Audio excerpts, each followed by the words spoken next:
So I think we can get started. I'm Edouard Machry. For those of you who do not know me, I'm the director of the Center for Philosophy of Science at the University of Pittsburgh.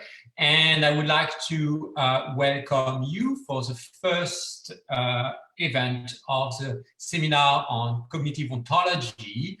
Before leaving Adina Russ, who was the main organizer of the event, describe the event and introduce today's speaker, Russ Poldrack. I'd like to tell you a few words about the mechanics of this meeting. We are using Zoom webinar. You might be more familiar with the Zoom meeting function.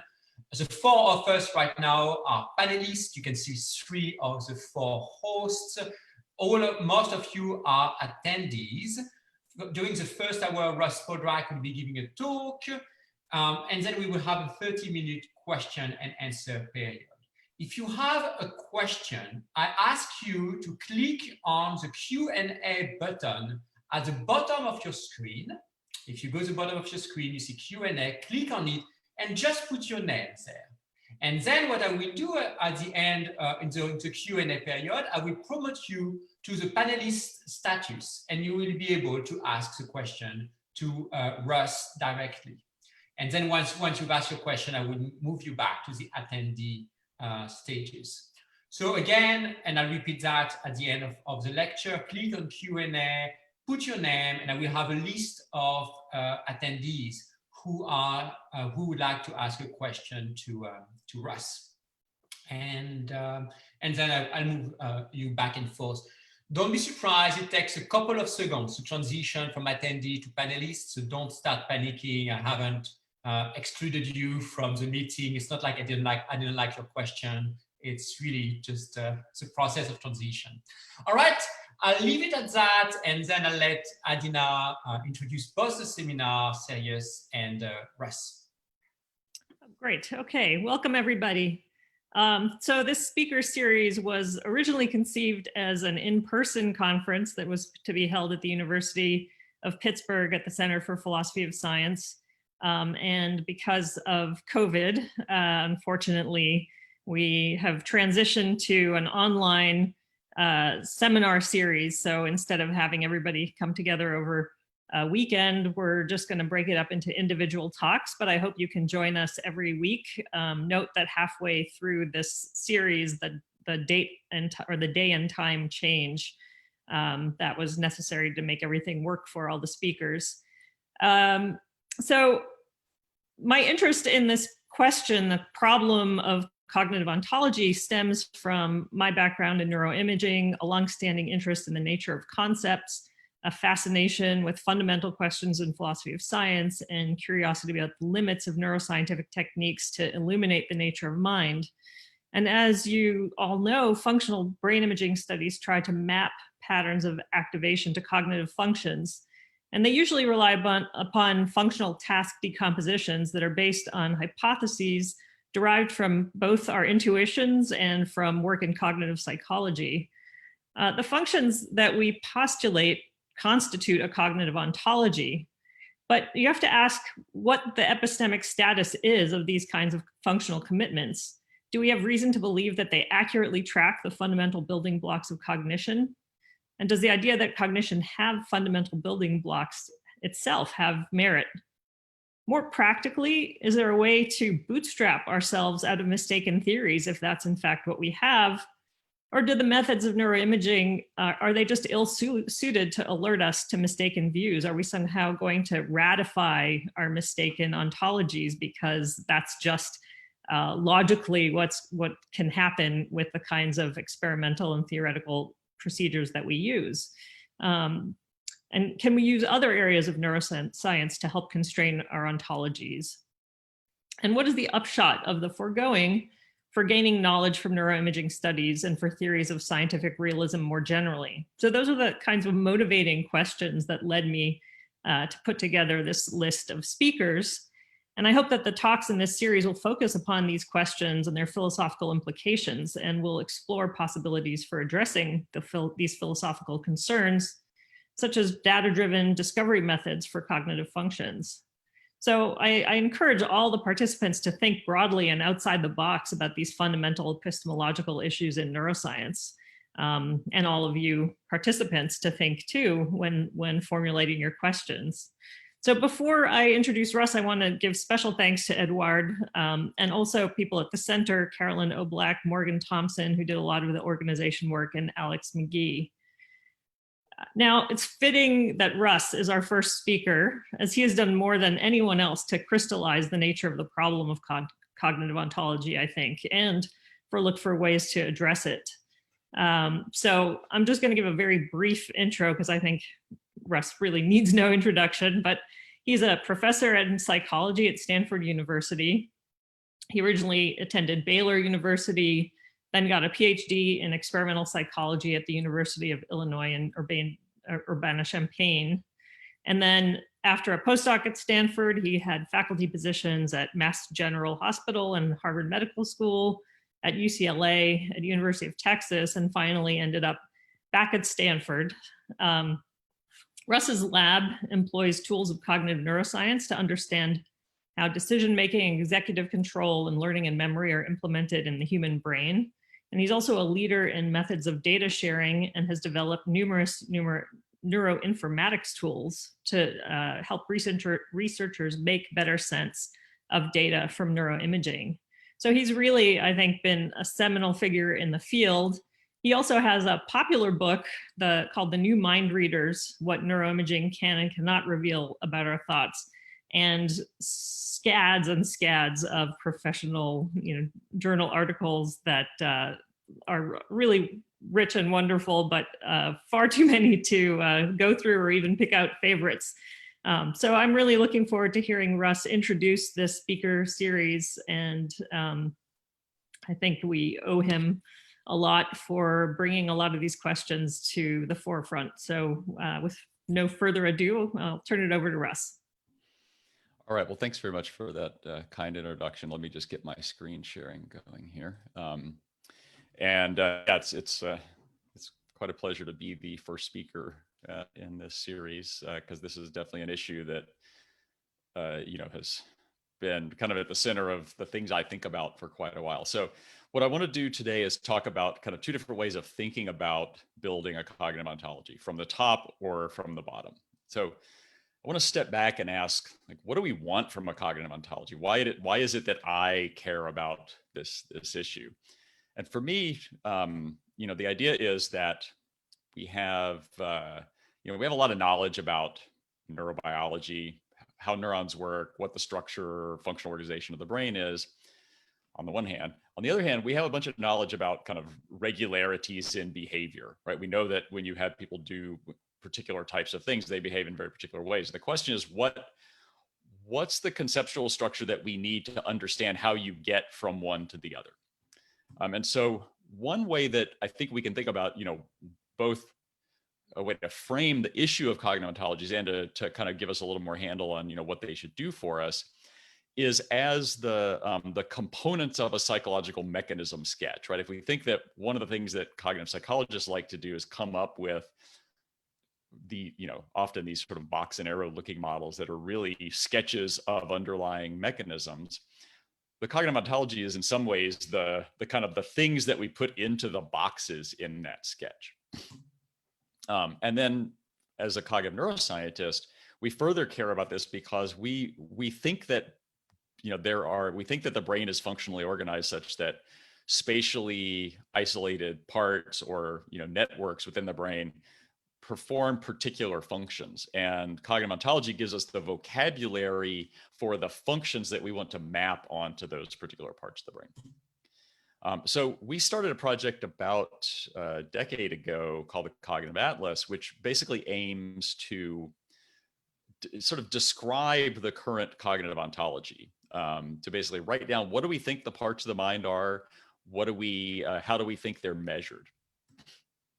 And this is really inspired by work in biomedical ontologies, which are kind of formalized representations of concepts, right? So the best example is the gene ontology, which basically tries to describe all the concepts in biology into things like biological processes. So for example, signal transduction cascades, molecular functions like protein complex binding, or parts of cells like endoplasmic reticula and Golgi apparatus.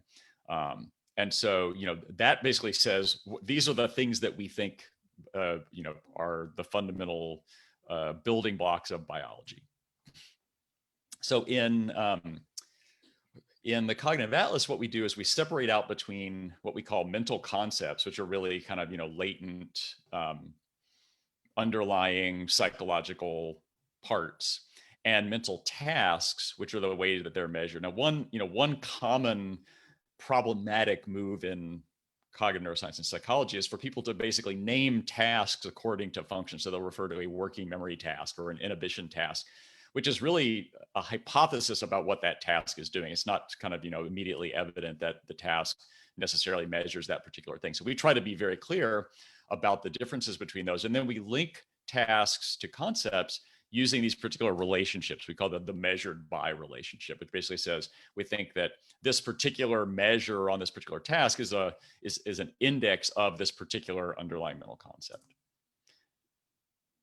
Now, there's a close relationship between, even though I didn't actually know about this work when we first started the Cognitive Atlas, the idea that sits behind the Cognitive Atlas is very much, similar idea to the idea of the nomological network that Paul Meehl and Lee Cronbach wrote about back in the 1950s, where they basically laid out, they were talking about construct validation for psychological testing. And they want to know, how do you validate an underlying psychological construct? And their idea is, well, you have to validate it as a system that describes both the underlying theoretical constructs and the observable properties or quantities and how they relate to one another. That's pretty much exactly what we're trying to do in the Cognitive Atlas. Now, one interesting question is, how this might differ between psychology and biology. And in particular, we think, most sciences have had conceptual revolutions from their kind of, original pre-scientific version up through what we have today. Psychology largely has not. I did an analysis a while ago where I took all of the terms, the concept terms from the Cognitive Atlas, and asked how many of them are present in William James's 1890 Principles of Psychology. And the answer was almost 25% of them. A lot of these, being terms that would be very, relevant today. And in fact, if you look at the topic headings from his book, other than, kind of the way that they're written, many of these are things that you could still find papers being written about. They're certainly not, they're both not answered questions, but they're asking questions about the same concepts as people were in 1890. We can also ask how this compares to biology. I did a similar analysis on a couple of 1890-ish biology books where I took each genealogy term and asked how often do they appear in these books? And the answer is very rarely. The molecular function terms don't appear at all because molecular biology didn't exist in the 1890s, but even the cellular components, you'd think that the parts of cells would be roughly the same, and only about 1% of the cellular component features from the gene ontology occur in those 1890s books. So it seems like, psychology really has not progressed in its underlying ontology in the way that other sciences have. And so there's a couple of alternatives here, right? One is, well, maybe we just get it right because of our privileged access to the human mind, right? We can see inside ourselves in the way we can't see inside of a cell. Another alternative is that we're due for some kind of ontology revision, just like nearly every other science has had. And so this raises a question that sort of goes back to Adina's intros. How do we know if our ontology is wrong? And I think that, I'm going to kind of take a very pragmatic approach to this, which is, really, one, does it help us make progress, right? If we feel like this ontology actually helps us answer questions that we need to answer, like, what's going on in schizophrenia, then we might think that it's a useful ontology. If it's not helping us make progress, then maybe it isn't. We can also ask more directly, can it be useful empirical predictions, right? Can we actually make predictions about data? And that's what I want to turn to next. Now, I'm going to talk about a couple of different ways that we can kind of use an ontology to ask questions about prediction. And the first takes advantage of sort of an approach that many of you would be familiar with, which are usually referred to as decoding models. The idea being we take brain data for people, performing some set of tasks or functions, and we learn a statistical model that lets us predict the presence of cognitive functions from patterns of brain activity. When done informally, this is often referred to as reverse inference. So in recent work, we've been doing various types of decoding analyses for a number of years now. In recent work, we've actually kind of tied this back to the idea of sort of using an ontology to sort of flesh out, what it is that we're decoding, right? In the past, we've largely decoded what task is a person doing, but by mapping tasks into an ontology, we can actually ask, what cognitive functions are present. And so in this work with Gaël Vercroix, we took data from 30 different studies and annotated them according to a set of features. Now, this particular analysis focused on pretty much surface features of the task, like what's the nature of the stimulus, what types of objects are being shown, how are they responding, and so on. So not particularly deep cognitive features. We'll come closer to that in a little bit. I'm not going to go into the details about how we did this, but basically we built a set of stacked decoders to try to basically decode the presence of each ontology element as opposed to all other elements, as well as between pairs of elements. And when we compare this to a bunch of other methods, and what I'm showing you here is basically for a number of different, this is focusing on kind of visual features, for a number of different visual features, what brain regions were isolated as being particularly predictive of that feature. And what I'd like to point out, so the method that we developed is this one in D. And what you see is that this method seems to give us much cleaner isolation of kind of functional annotations of particular brain regions. So that, whereas in these other analyses, you get many different regions activating from many different things, this method provides us with a much finer grained and cleaner dissection of the kind of functional descriptions that we want to give to these particular regions. We also use this to look at our ability to actually predict the presence of these different features in held out data sets and compared it to a bunch of other different analysis methods. And the black bar in each of these kind of sets is the result from this particular ontology decoder. And basically the thing to walk away from this with is using the ontology actually helps you quite a bit in predicting what particular features are present on some particular task when you've never seen that data set before. Suggesting that knowing something about these ontological relationships is actually useful for decoding. Now, this obviously doesn't tell us anything about whether there might be better ontologies, and we'll come to that in a bit as well. So what I want to do now is turn to particularly asking about whether we can decode and ultimately predict kind of more interesting, complex cognitive features. And to do this, I'm going to focus on a kind of a converse set of models and approaches that have become much more popular in the last decade called encoding models. Whereas in a decoding model, the idea is to take brain data and try to predict cognitive functions from the brain data. In an encoding model, we try to do the flip side, where basically we take the known cognitive structure and try to use that to predict what the activation map look like. And thus we can, for any new task, if we know the cognitive functions that we think are associated with it, try to predict the activation map for that task.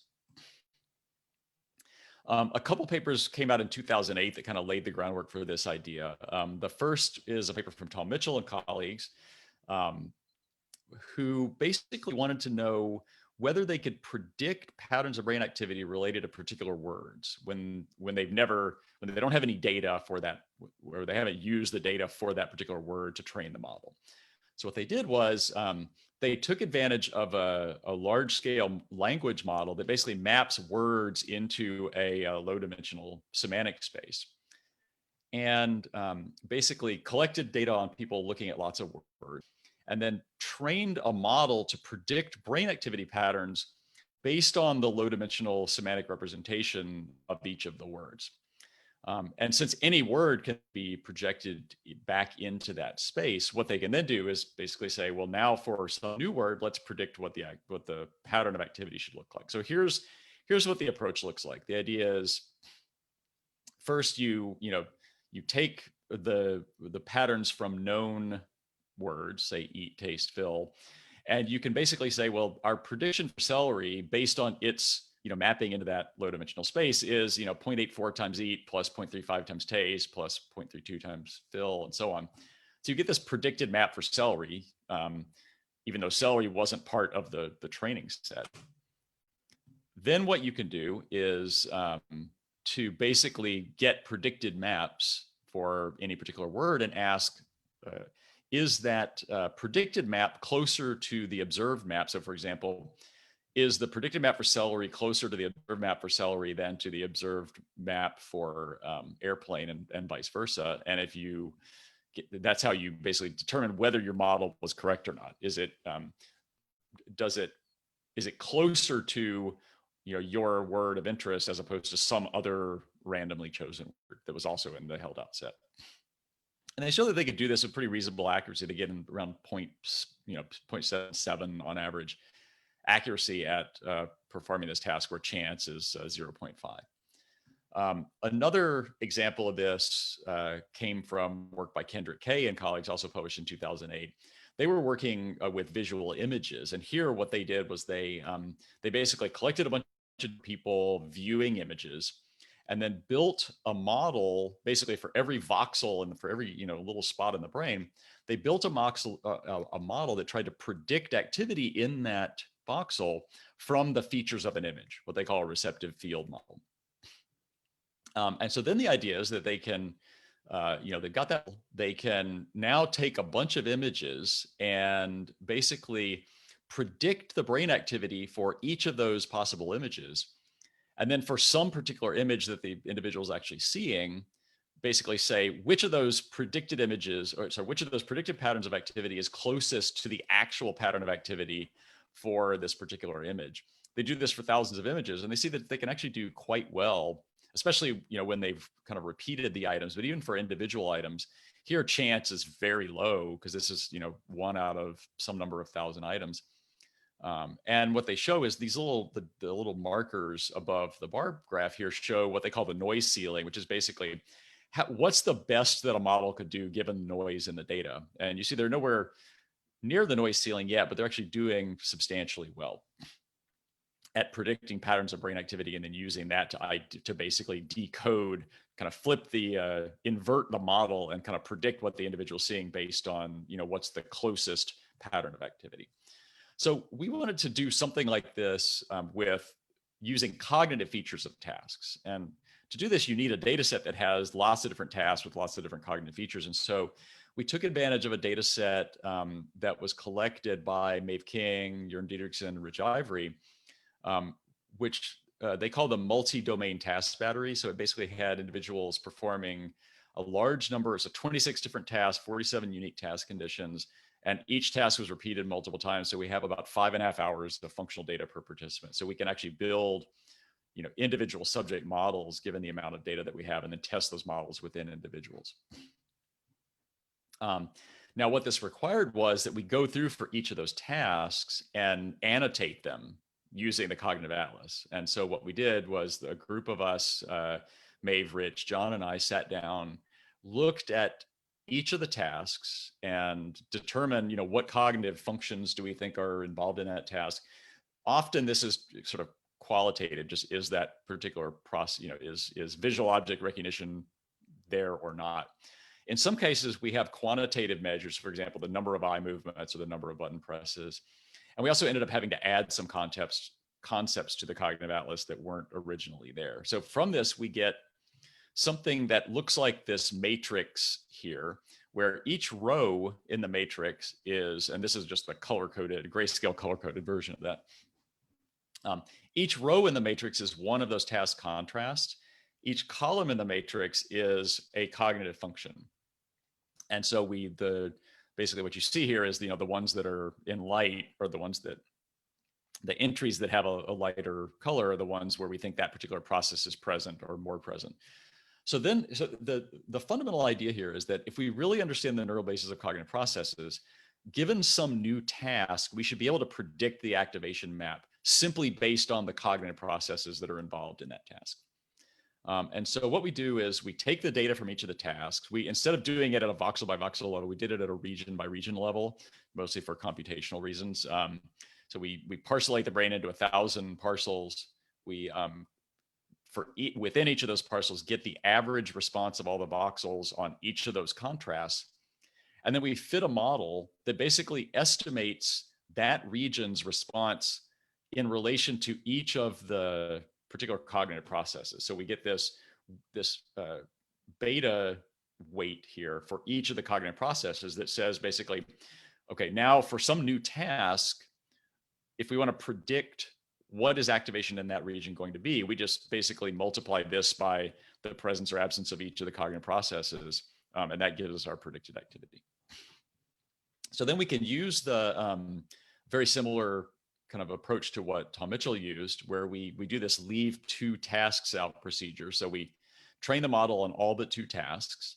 And then we basically take those 2 held out tasks and we multiply their known or putative cognitive processes by these weightings for each region.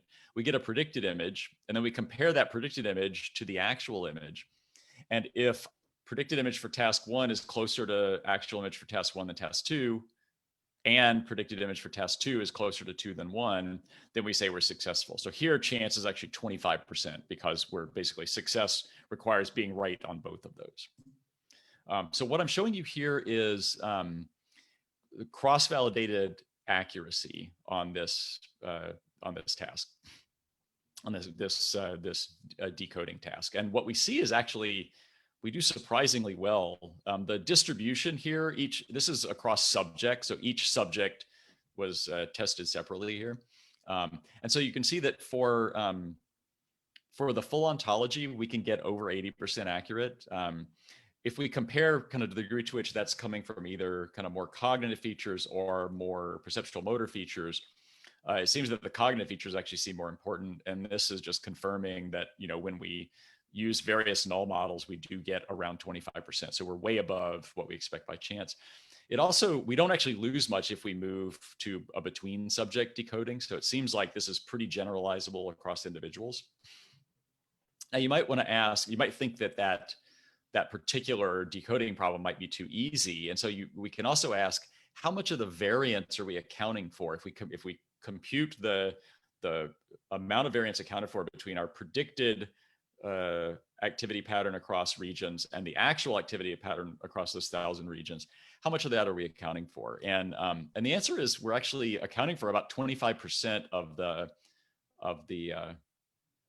variation. Now we don't actually, we're working now, but don't have the results yet for the noise ceiling analysis. So we don't actually know how much better we could do here. But this is actually, it was surprising to me that we're able to do this well. And again, the cognitive features seem to be carrying it more than sort of more perceptual motor features. We can also look at whether, the task activation patterns, and particularly the confusions from our decoder, seem to map, along kind of our known cognitive features. And so, so this is first just taking task by task data and basically asking, if I try to predict which task you're doing, how well do we do? And what we see is that that the confusion seem to map things together, at least in some ways, as one might expect. For example, all the mental rotation tasks are mapped together, the prediction tasks are mapped together, response alternation tasks are mapped together, and so on. So we do see, a good bit of structure there. What's more interesting is actually to ask what happens when you project this into cognitive processing space, right? So the idea here is, now let's say, how likely are we to confuse different tasks depending on the degree to which they map onto these different ontological features? And here we actually see that it's largely surprisingly good, in the sense that at least at the highest level, very similar types of things seem to map together. So we have a cluster here of things around updating working memory, active maintenance, interference resolution, cognitive load, like all features that are kind of, part of the working memory literature. Others here that are around more motor control, ones here around emotion, and so on. So basically you see that there's certainly things in here that, that probably stick out. For example, creative thinking sitting in the visual domain. But for the most part, it's actually surprisingly good at kind of, pulling things together in a way that one would expect. So this leads us to an idea of how we can actually start testing cognitive ontologies, right? So now if somebody comes along with a new ontology, let's say that, I have a model that says that for these 4 tasks, I think, 2 of them involve something called inhibition, another 2 involves something called updating.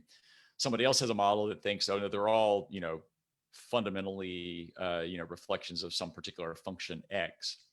Now we can ask which of these models better predicts brain activity, in and out of sample manner, and that gives us at least one criterion for assessing the quality of an ontology. Obviously, it's probably not the only criterion, but nonetheless, it's sort of one that one can think about applying. Okay, so far I focused on ontologies that are really developed from the top down, right? That come from theories in cognitive psychology. And ultimately, I think, to some degree from kind of intuitive / folk theories about the human mind. No, we can also ask whether we can learn a new ontology directly from the data. And so I want to turn now to the idea of a data-driven ontology. And in large part, this is sort of inspired by a very different way of thinking than I was trained in as a psychologist, that Lee Krobeck wrote about in this 1957 paper called The Two Disciplines of Scientific Psychology, where he distinguished between the experimenters, the people who go in, test hypotheses, try to figure out, causal mechanisms, and the correlators who basically, he says their mission is to observe and organize data from nature's experiments. And so the question that we want to ask is, how far could a correlator get in developing a new ontology of the mind? And I'm going to focus on a study that we've done that has sort of honed in on a particular domain in psychology and neuroscience, which is the domain of self-regulation, by which we mean the ability to kind of control and regulate one's behavior in service of future goals over kind of immediate desires. This is something that is studied in many different ways across nearly every area of psychology, from very low level things like reaction time tasks like the stop signal task, to things like intertemporal choice tasks where you have to decide between like an immediate versus a delayed reward, to self-report surveys where you have to answer questions about yourself like, I have racing thoughts, or I plan trips well ahead of time. Now, in the past, the most common strategy that people have used to try to understand psychological structure from behavioral data is multivariate analysis, particularly factor analysis, which basically fits what we call a latent variable model. So in this case, for example, this is work from Miyake and Friedman, where they have people doing 9 different tasks, and they fit models where they can ask, for example, can we explain the data better using these underlying latent variables like updating and shifting versus other latent variable models. Now, this is a relatively limited domain, and up to prior to the work that I'm going to talk about, no prior study had really examined individuals across a large enough set of measures to capture the breadth of this idea of self-regulation as it's used across the breadth of psychological science. So we did a study. This was led by Ian Eisenberg, who was a grad student in the lab, in collaboration with Lisa Marsh at Dartmouth and Dave McKinnon, University of Arizona State, where we had over 500 people complete about a 10-hour battery that was meant to measure lots of different aspects of self-regulation. So we had 37 different cognitive tasks, 23 different surveys, and then a number of surveys that looked at what we call real-world outcomes that are thought to relate to self-regulation, things like drug abuse, drinking, educational outcomes, things like that. So this had a really broad range of measures around things like risk-taking, temporal discounting, impulsivity, and also some more sort of generic domains like working memory, processing speed, and so on. Now, I want to focus here on what turned out to be kind of one of the really major structures that we saw in the data when we first looked. And this is the distinction between behavior on cognitive tasks and behavior on self-report surveys. What I'm showing you on the right here is a matrix of absolute correlations. So basically the relationship between variables, where the data in the top quadrant show basically correlations between task variables and other task variables.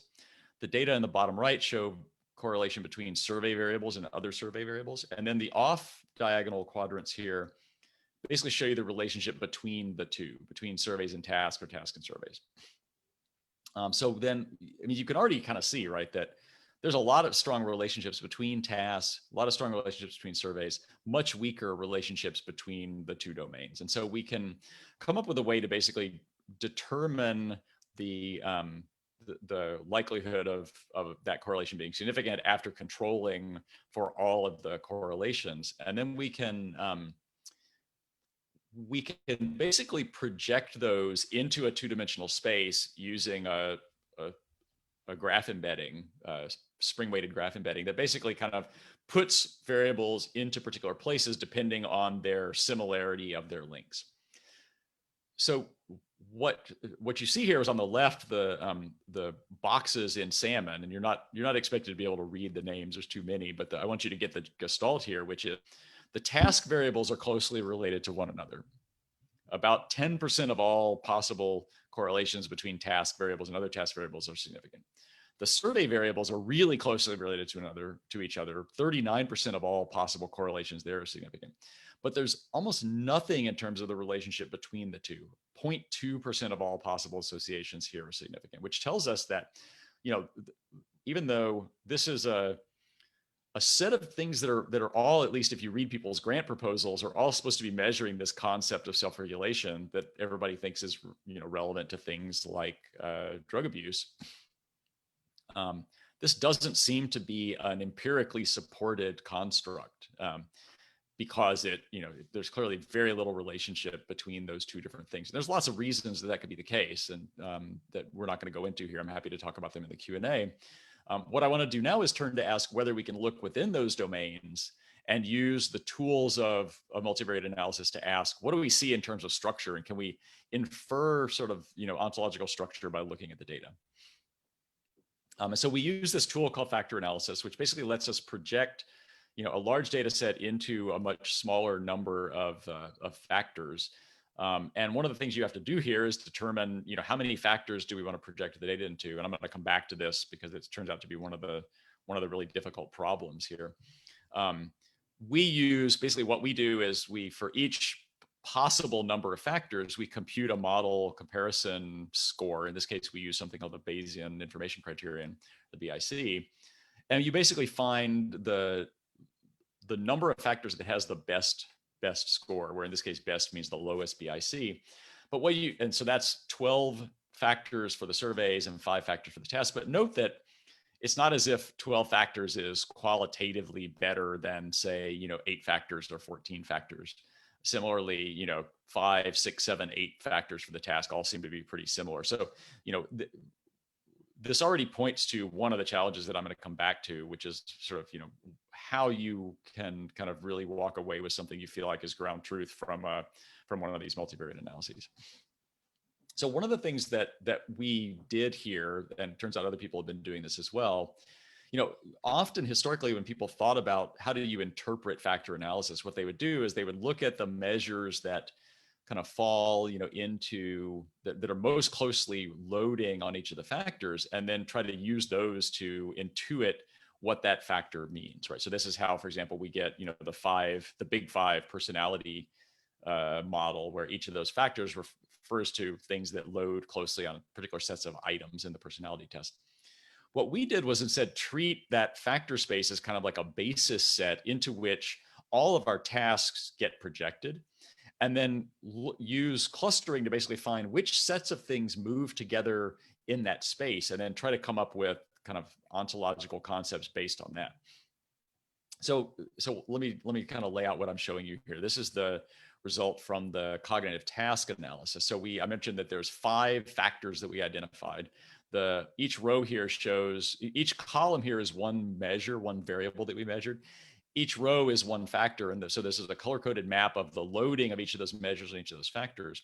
And then what we've done is clustered these, and we then go in and kind of, analyze what we think those tasks, those variables are measuring, and come up with names that try to describe, kind of what the underlying features are. And here you see that there's things around, various aspects of speed and information processing, shifting, conflict processing, discounting, model-based decision-making, and so on. So this provides us with, one potential way to now say, here's a way to chop up the psychological space that is, more directly driven by the data rather than by, some particular theories about, sort of how these things work from psychology. We can also do the same thing with surveys. And here we see that the factors actually seem to map much more directly onto kind of, what each of the surveys is kind of labeled as. So, for example, there are surveys called the sensation seeking survey, and those variables all hang together very closely on this factor that we call sensation seeking. They don't really cross load on other factors very much. Others, like impulsivity, are a little bit messier. But nonetheless, we can use this to now say, here's a set of factors that pop out of this. Now you'll note, these factors are very, kind of tied to the particular measures we use. Obviously, if we hadn't included a particular measure of financial risk taking, we would not have found a factor of financial risk taking. So without a kind of a full span of the psychological space, it's going to be impossible to say much about, kind of the ontology at large. Nonetheless, it says, conditionalized on this particular set of measures that we use, this seems to be a way that kind of things hang together with regard to the data. Now, as I mentioned, there's a fundamental challenge for this kind of data-driven ontology discovery, which is that there's no mathematically unique best solution to the problems that we're trying to solve here. And this is a general difficulty with unsupervised learning techniques, laid out nicely in this paper by von Luxburg and all, published a few years ago, called Clustering Science or Art, where they say that the difficulty with unsupervised clustering is that there are a huge number of possibilities regarding what would be done with it. And as yet, no abstraction akin to a loss function, or basically a figure of merit, which distills the end user intent. Depending on the use to which I can't actually read the last line here because Zoom is covering it up. Let's see if I can, I can't get it. So basically, the same clustering can work really well or really poorly depending on what you want to do with it. There's no kind of best clustering. Similarly, when you do factor analysis, there's no unique best factor solution. In particular, I mentioned that we do this particular rotation. You can basically take the same model and rotate it in space such that the idea is like you're getting a different view of the model that fits the data equally well. So, that's just chosen heuristically. Additionally, there's various ways to choose the model, the dimensionality, the number of factors. We chose BIC, we could have chosen AIC, we could have used cross-validation. Again, those are heuristically chosen. And then when we go to do clustering, again, there's no best way to cluster the data. So these, I think, are the fundamental challenges for data-driven discovery. It's not to say that we're not going to be able to use them to potentially find interesting structure, but it raises issues about kind of realism that I think we can come back to. Now, another way to think about this is like a measurement perspective. So, in measurement theory, people think about the issue of validity, which is the degree to which a particular measure indexes a particular construct. Like, so to what degree does stop signal reaction time, really measure this latent construct? And as laid out in the idea of the nomological network, this is really kind of it's a more holistic process of kind of figuring out how do things fit together. Now, validity is usually thought of from the standpoint of test development, but we can also think about it from the standpoint of ontology development and ask how empirically coherent is a particular construct. And one of the ways that is often asked in test development is by assessing what we call concurrent or predictive validity. How well can we predict the things that should be predictable based on this construct from the data on the test? And in our case, we want to know, people think that self-regulation is related to a number of different real-world outcomes, both positive and negative. Negative ones like drug use, mental health, obesity, positive ones like income, educational attainment, and so on. And so we had a bunch of measures in our data of all of these different things. We get a set of, we again do factor analysis to get a set of kind of real world outcome factors, and then ask how well can we predict those based on our factor scores that we obtain for each of our measures. This is the analysis based on the survey data. So we get these 9 kind of real world outcome factors, and then for each of them we ask how well can we predict, and I'm going to focus on the out of sample, the cross-validated prediction, which is the darker bars. How well can we predict those outcomes? And you can see we can actually do quite well. This is the y-axis here is the amount of variability that we're accounting for in the data. We're accounting for almost a third of the data in mental health outcomes, for well over 10% in binge drinking and obesity, a few percent in these sort of positive outcomes. And if we look at what's predicting them, we see that there's this added degree of validity by showing, well, if we look at what's predicting obesity, well, it's primarily measures, particular measures of control around eating. What's predicting mental health? Well, it's primarily measures of self-reported emotional control. We can do something similarly for tasks. And the main thing that I'll note here is that whereas this went up to 0.45, this only goes up to 0.15. So we're predicting much less variability based on the task measures, still predicting a little bit, like a few percent of income and life milestones, 2.5% of obesity and smoking. And if we look at, what are the underlying constructs that seem to be predictive, we see that they kind of fit with what we might expect, such that discounting seems to be highly predictive of both of these. Caution seems to be somewhat predictive of daily smoking as well. And so this points us to a way to start trying to understand structure, right? But as somebody trained as an experimenter, not as a correlator, I ultimately want to understand mechanism, right? And so structure is kind of a starting point for, what are the names we put in the boxes of our mechanism sketch? They're not really going to get us to mechanism. So if we look at, in cognitive science today, like, what do mechanistic theories look like? They increasingly look like computational models, right? And this could be anything from Bayesian models of physical reasoning, to models of, social interactions, to models of fast behavior and inhibition. These are the types of models that people think can give us mechanistic insight. In general, these models are framed in terms of very narrow domains, right? This would be domain of physical reasoning, domain of sort of social linguistic interaction. But we can also, if we want to think about like how do we tie these sort of things back to kind of the large scale ontology, one place to look would be these sort of like unified computational theories of cognition. So the early work from the people, particularly Newell, and also from John Anderson's group, who've built these kind of unified production system models of lots of different behaviors. Chris Eliasmith's Spawn model, and then most recently we've seen in a lot of the kind of deep learning approaches, particularly like the deep reinforcement learning models, building end-to-end models of, in this case, of kind of fairly specific behaviors, but you can imagine kind of generalizing those out to look at transfer to other behaviors.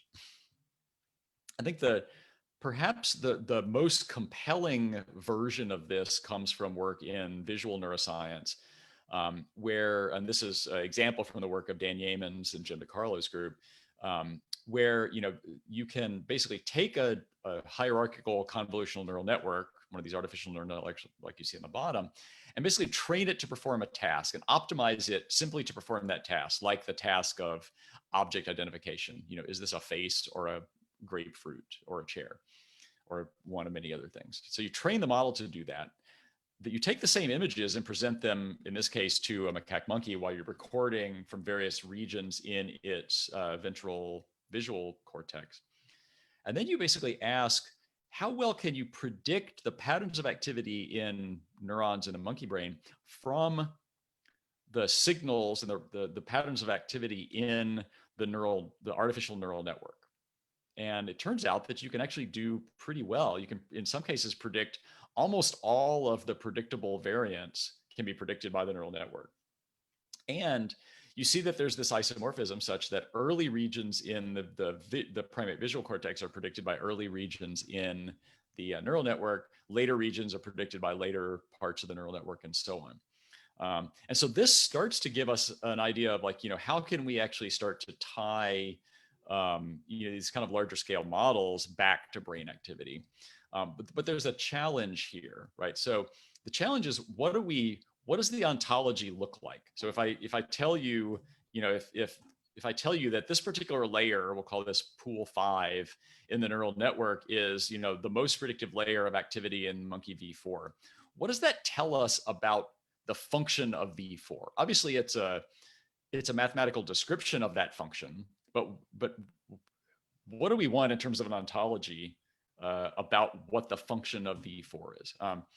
And so, one of the things you can do is to basically take kind of like the tools of neurophysiology and do them in silico to basically ask, like, what are in this case, like, for example, what's the stimulus that like best activates a particular unit, right? So if we, for example, look at this patch, this is work from Chris Ola and colleagues, look at this particular patch and ask, like early parts of the network, look at pretty small portions of the image and focus on fairly kind of simple features. As you go later in the network, you get things that start to look kind of like psychedelic dog faces. But the question is like, what have we learned by doing this, right?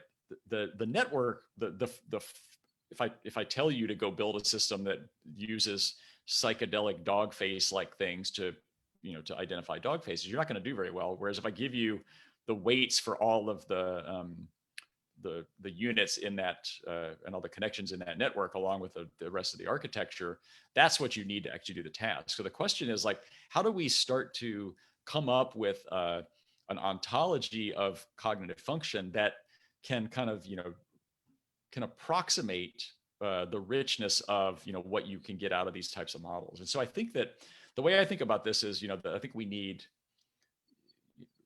kind of a cycle of inference here, where one of the things we want obviously is hints at mechanism and sort of ways to try to understand mechanisms that ultimately are performed by brain areas.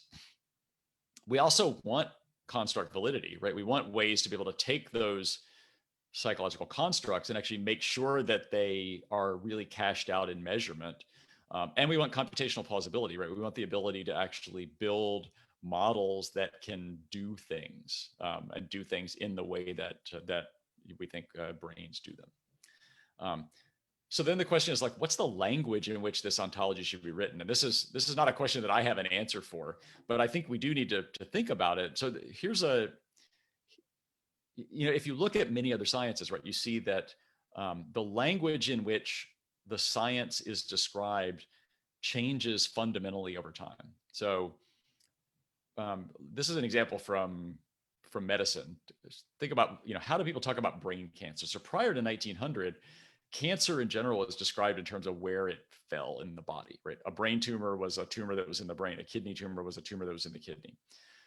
Fast forward to the early part of the 20th century, people started to realize, hey, there's different types of tumors that occur in these different places. So now, you don't have a brain tumor. You might have oligodendrocytoma, or you might have a glioblastoma multiforme. That's based on the anatomy of the cells in the brain. 100 years forward, now we have a completely different way of thinking about brain tumors. And we know actually that glioblastoma multiforme isn't a single type of tumor. It's actually 3 different types of tumors. And that the ontology of those tumors is now written in a completely different language. It's written in the language of molecular biology, because those different types of tumors have different mutations and different patterns of gene expression, and they have predictive validity. They have different prognoses, and you can actually treat them differently to different effect. And so this suggests that we really need to think about, like, how are we going to adapt these, the models that are now kind of, extant and most successful in cognitive science. How are we going to bring those to bear on like thinking about this this ontology problem? And this is a question I've been struggling with for a while, and I can't say I have a good answer for yet. So in conclusion, I hope that I've convinced you that we can think about ontologies from kind of a construct validity standpoint. In particular, think about how we can use predictive models, either of behavior or of brain activity, to test ontologies against data. As somebody who is kind of railed on our current top-down ontologies for a while, I've actually been surprised at how well they've performed in these analyses, at least at the coarsest level. We have some ongoing work basically using a more targeted set of imaging data from the self-regulation domain that suggests it doesn't work as well at a finer grain level, but those are still ongoing, so I didn't have them ready to talk about today. But I think at least at the course level, the top level ontologies work pretty well. Again, those, that course level hasn't really changed much in 100 years. And we're hopeful that data-driven ontologies can provide us useful insight into mental structure, but they come with these kind of fundamental limitations about the interpretability in terms of real underlying structure. And I think that going forward, our fundamental challenge lies in how to accommodate these computational approaches into cognitive ontology. So I will stop there. Thank all of my awesome collaborators, and I'm happy to have some discussion now. All right, thank you, Russ. One of the unusual features of webinar is that we can't clap at the end of your lecture, but I'm sure the spirit is there. Let me remind you what you have to do. If you want to ask a question to Russ in the Q&A, just click on the Q&A button at the bottom of your Zoom screen and write your name. I will then promote you from attendee to panelist, and you will be able to ask a question directly to Russ. So that's very simple. And I'm going to start promoting you right now.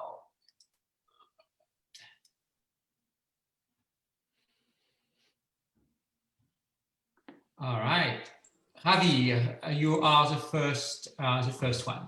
All right. Well, can you hear me? Yes. All right. Perfect. Russ, it's such a pleasure. It's such a treat. I've been following your work closely for a number of years now through grad school and into my postdoc. And if anything, I'm just sad that we couldn't meet in person because I just want to talk to you for hours about this stuff. I just wanted to get, there's so much in there and it's really insightful. I just wanted to get first to shamelessly plug my own work. Like I mainly work on working memory and I think about it in a kind of very philosophical manner. And basically from my position, having reviewed the empirical work, having done work on working memory, it's not really a very coherent thing, right? It lumps together so many features and so many ways that brains go about maintaining and manipulating information.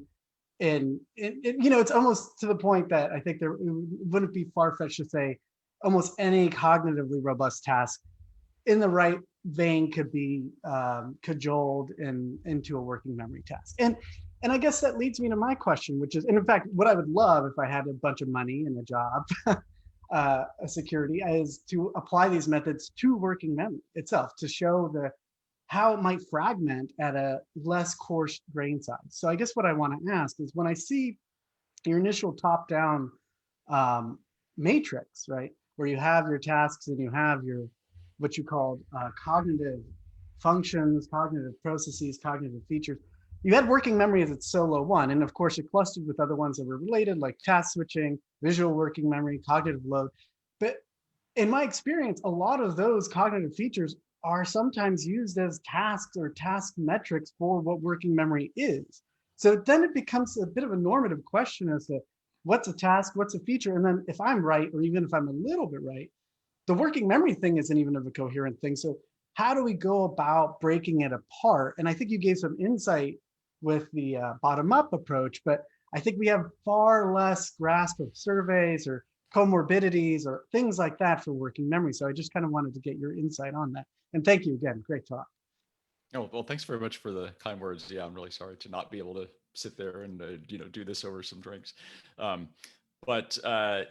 so I think it's really important to highlight exactly this fact that, right, that all of those analyses that I showed are couched for the brain activity prediction for the encoding model stuff are all couched in the accuracy of these annotations that we did. So a group of us sat down and looked at these tasks and said, hey, we think that given our understanding of the construct of working memory, we think that this task involves working memory.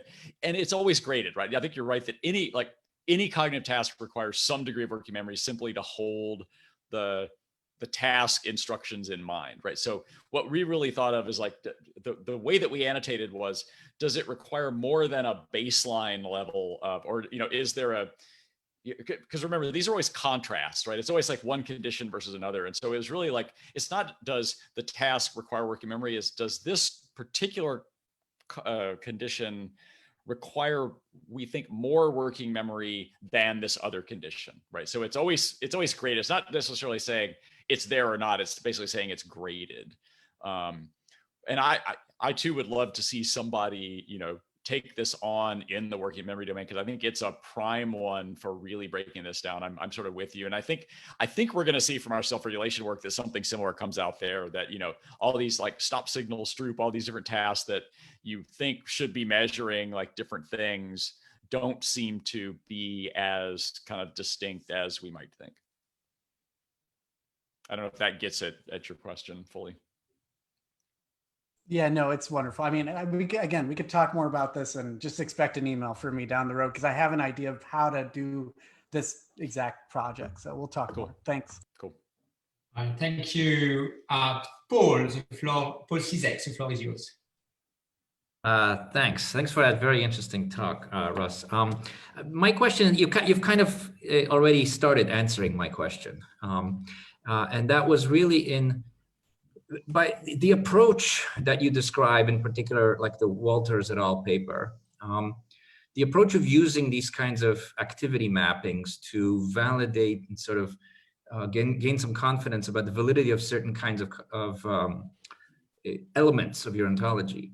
It seems that by using that kind of data and that kind of approach, it seems there's a hypothesis there implicit about the neural mechanisms and how they will sort of how they will distribute around the brain. And do you see, first of all, I'd like you to explain what the hypothesis might be. And also, have you looked at something like, you know, do the particular betas or whatever coefficients you use, do they actually cluster in certain places or in certain circuits? You know, is it correspond to some of the anatomical pieces that we know about from neuroscience? And so I just would like you to, you know, ask you to maybe show a few examples if you can do that kind of thing. Yeah, so I guess first, regarding what's the hypothesis here, I think you're exactly right. The hypothesis is that there will be spatially distributed or sort of spatially localized, but, you know, potentially distributed across the brain responses that are related to particular cognitive functions. Yeah, if that hypothesis is wrong, then in some sense this can't work, right? Not that the fact that it works necessarily, you know, strongly confirms it. But yeah, we have to start with the assumption of kind of, you know, fMRI measuring, you know, localized activity and that reflecting, you know, increases related to these cognitive functions. I don't have this to show immediately, but I can just tell you. So John has been analyzing, you know, the degree to which the responses map onto kind of anatomically reasonable features. And the answer is that, you know, sometimes they do, sometimes they don't, particularly for the kind of simpler, if you will, the more perceptual motor sorts of stuff. There you get, you know, very clearly visual object recognition is mapping onto, you know, activity patterns in ventral temporal lobe regions, right? When you get to the cognitive stuff, it gets the high level stuff, it gets a lot messier. And there's, you know, you can kind of squint and pretend that some of it kind of makes sense, but it's definitely not anywhere near as clean for those things as one might have expected. Okay, thank you. All right. Thank you. Clark, Gilmore, the floor is yours. Unmute yourself, Clark. Can you hear me? Yeah. We can. Oh, well, unfortunate. Russ, that was a wonderful talk, fascinating stuff. But I have a concern, especially about your data-driven procedures. So I don't know what form of factor analysis you used, whether it was Thurstone's or Hoteling's principal components or some other version. but every factor analysis model I know is broken by a feature that you could expect in your survey data.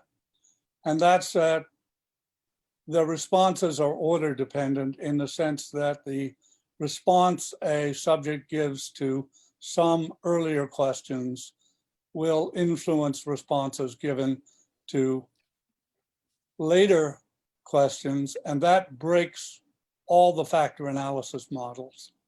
There are procedures developed in the last 20 years which are immune to that feature and which identify measured variables that share a single immediate common cause. Obviously, there can be lots of remote common causes, but they will be filtered through the one identified, and they are provably correct, at least asymptotically. There's always sampling variation.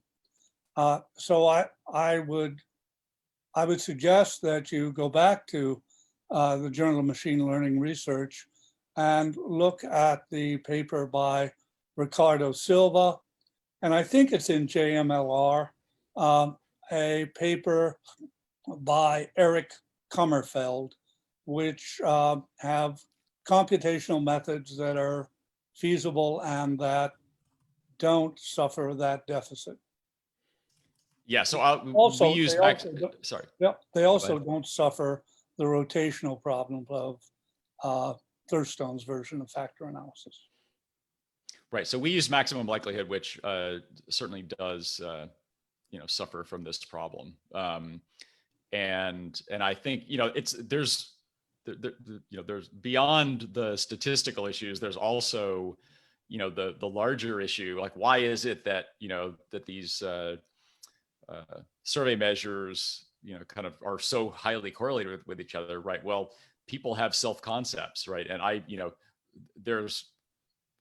there's going to be theories of oneself that drive like very high correlations with between these items, and it may well be that we're not really uncovering psychological mechanisms. We're just uncovering kind of features of the surveys themselves, and that's in part why I think the factor structure maps so closely to the particular actual measures.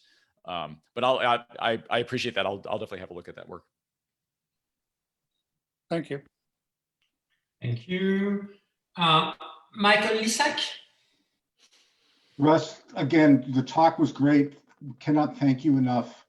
My question goes to the leaving 2 behind and testing against that. Mm-hmm. Did you examine what happened if you left 3 behind or 4 behind? 2 has the advantage of nice, clean statistics. 3 and 4 has the issue of it may start getting very muddy. And I'm wondering if you examined what happened in the muddier cases. The short answer is we have not. Yeah, I mean, certainly, the more you leave out, the less well your model is going to fit. And so, yeah, it's messier both on the model fitting side. You have basically higher variance in your model, in your predicted outcomes. And then it's, obviously it's a harder, instead of there's various ways to measure performance there, right?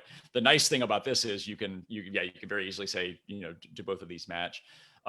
People have done that, like in the Kendrick K work, they actually, basically ask, do 1 out of 1,000 or whatever. We can certainly do that, but the problem is that we don't really have enough data here. So we really need data on many more measures and many more tests. And there are other data sets that we're going to start working with. There's a data set from France, this individualized brain charting data set, where they're imaging people on lots of different tasks longitudinally. So we may be able to try to do something with those data, because I agree, we'd like to get beyond just the 1 versus 1 kind of analysis and try to see how far we could push it. But I think it would not, we could not push it very far right now just because of the limits of the data. Then the second question is, have you given any thought to what happens if you reconceptualize this from the perspective of as if philosophy instead of realism? Because almost everything that you're talking about has a huge fit to the notion of as if. I mean, the short answer is no, because that's not the kind of question that I generally spend my time asking myself. I think I mean, do you want to flesh out a little bit more about, exactly how, like, what difference would that make for me?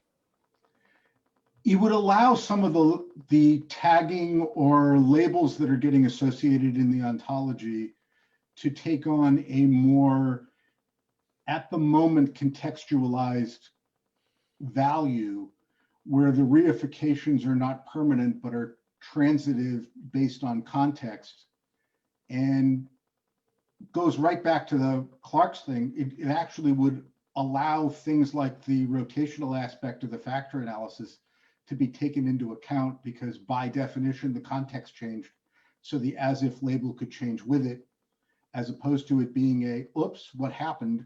It's a to be expected. I think that would be really cool if we get, the challenge is going to be figuring out what are the relevant contextual elements that you need to factor in, right? But I completely agree. We've become very interested in, dynamics of brain function. And for example, the fact that, arousal varies over time. And you can imagine that the way that the task is performed is different when you're in a high arousal state versus a low arousal state. There's lots of those kind of factors that I could imagine could modulate, the way that the processes that get engaged. So it's just, that's a next level of difficulty that we haven't felt, the ability to actually go after yet. Look for an email from me, but thank you very much. It was a great talk. Great, thanks. Thanks, Michael. So we have a bit of time for questions. So if you want to ask a question to Russ, please put your name in the Q&A function. Don't be shy. I take the opportunity that there's no one right now on the list to ask you two really quick questions. It's mostly questions for elaboration, because some aspects of the data surprised me a little bit. I would not have expected them. And you already talked about one, which is the fact that predictive models do so well, at least at the course level. And that seems to stand in at least some tension with the way you set up the talk at the beginning. When you look at GEMS and you find out that a large proportion of our concepts are found in the way GEMS describes the tasks of psychology, in contrast to what you find in biology. So what gives here? I know you have two possible explanations. We're actually pretty good at describing at least some of the course concepts that we need to describe cognitive architecture, or that could be one hypothesis, or the other one, we need to have the cognitive revolution, or the revolution of cognitive concept. So which of these two options now would you be inclined to, in light of the, actually in my mind, surprising result that you obtained, that you're able to predict patterns of activation in light of the models? So, I wanted you to just to reflect back on that. And the second aspect that surprised me is prediction on, when you look at the predictive models, the fact that the cognitive models do better than the perceptual models, or the models involving cognitive concepts do better than the one involving perceptual concept. That surprised me, because I would have intuitively expected, let's say, perceptual science to be a few decades ahead of, in a way, the science of cognition. So could you also elaborate a little bit on what that means for you? Yeah, no, I think these are certainly, exactly the right questions to ask. So, first, with respect to kind of why it is that they're doing so well, certainly I was also surprised, obviously. And I think that,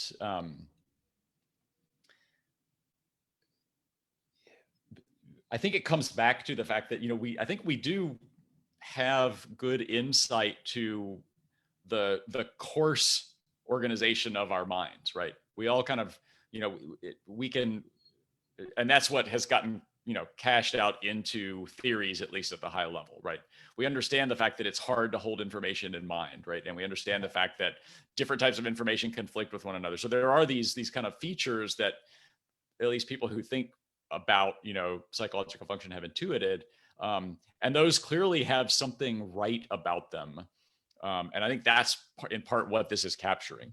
The question is, how deep can it go, right? And so that's in part why I'm saying we want to try to kind of go down to the next level. My guess is, so as to why the cognitive features are actually doing better than the perceptual features, my guess is that, in part this has to do with this particular data set, right? That there's,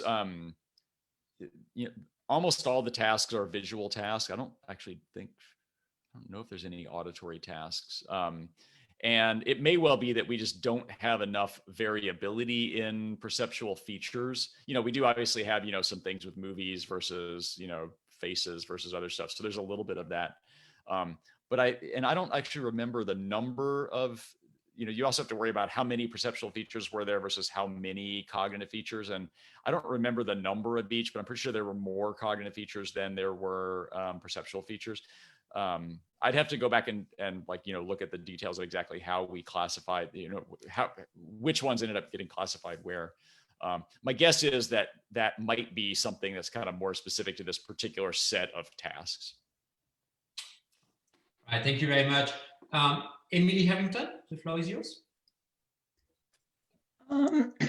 Yeah, I'm curious about just the way participants are selected for experiments typically. I know that at one point Rebecca Sachs said that what her papers call a typical human adult is in practice an MIT undergraduate. And I just thought that was an outstanding comment. And I also thought that a lot of the experiments were highly linguistically oriented. And can someone who doesn't affiliate with these types of brain processes participate in these models, or are they just thrown out? I mean, certainly, yeah. There are a number of filters to who can be in these studies. Now, in my lab, we generally try to recruit from the real world.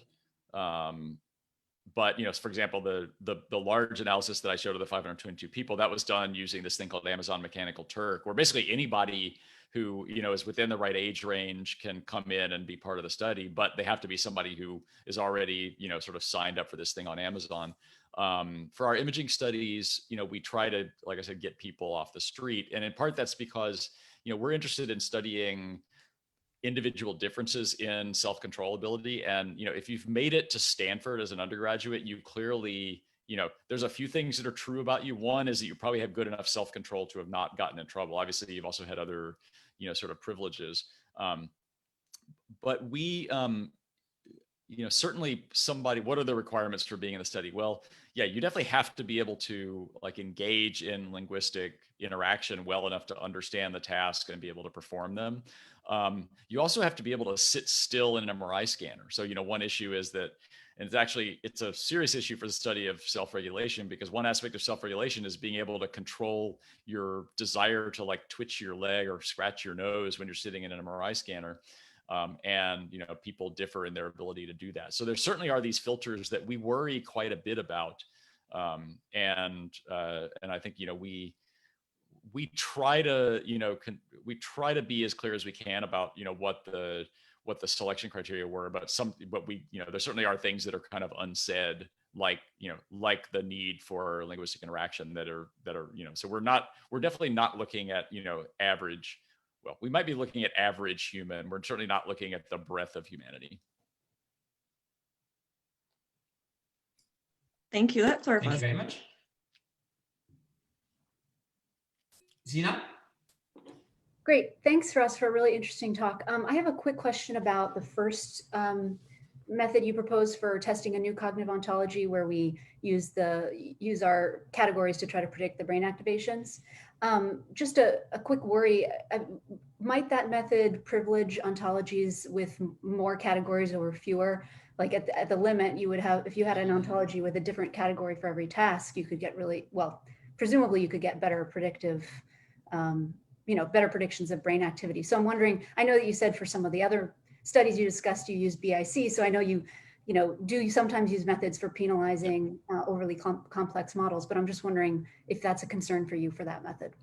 I mean, it's it's not a concern in the following way, which is that because we're using out of sample prediction, so you can't perform better simply by overfitting. Now you are right that, I mean, I think that it really depends on what's the true dimensionality of the underlying space, right? The underlying space is probably higher than 40 dimensional, right? And so to that degree, we're probably underfitting with our 40 dimension or whatever we have, you know, ontology. And so it is going to be the case that until you get to the true dimensionality, increasing the dimensionality of the model is going to increase your fit. And so I think that we're not, you know, we're not liable to overfitting concerns, but I think what you're saying is probably still true, because I think the true dimensionality is a lot higher than the number of tasks that we have. Thanks. Maya Roman. Hi. Yeah, hi. Thank you so much for a wonderful talk. My question is a bit more on the philosophical side. I'm from the Cohen Institute in Tel Aviv. And I write about Sellers, who has a very interesting way of talking about the difference between the manifest image and scientific image ontology that kind of corresponds to your contrast, because when you talk about the top-down analysis, you kind of called it coarse. And then when you talk about the data-driven, you say it's more finer grained, which is a distinction that Sellers makes as well.